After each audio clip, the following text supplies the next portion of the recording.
In today's hyper-realistic media landscape, it can be hard to decipher which images of cats are real and which are fake. To keep ahead of the curve and understand photo forgery, you too must be able to create fake feline photographs. Today I'm going to demonstrate the pathway to a complete fakery in only a few very complicated steps.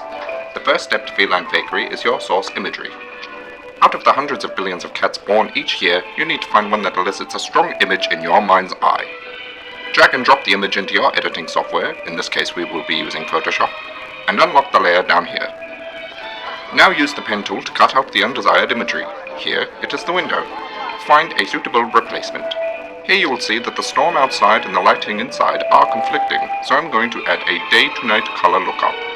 To have it only affect one layer, we are going to create a clipping mask like so. Now, bring in a UFO and blend it into the background by adding a light layer of black paint over the top. Remember to add a clipping mask so as to only affect the UFO layer.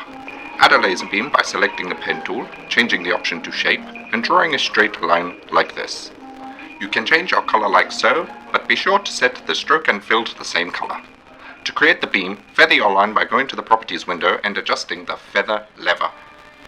Duplicate the beam by pressing Ctrl and J on your keyboard and drop the feather by half or more if you feel it to be necessary. On your UFO layer, create another layer and a clipping mask and select the brush tool.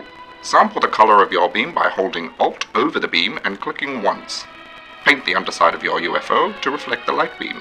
Now, on our cat layer, above the color lookup, we want to create a new layer and clipping mask and paint in our green light fill. Above this, we're going to create two new color adjustments, color balance and hue and saturation. Again, set them as clipping masks and play with these until you get a look that you like. Be sure to adjust the opacity to get the colors just so. To finish off, you may add another 2 or 3 color lookups and cycle through them until you get something you like. To blend everything together, add a layer of black paint around the edges. Take a look. Which one is real and which is the forgery? You'll never know.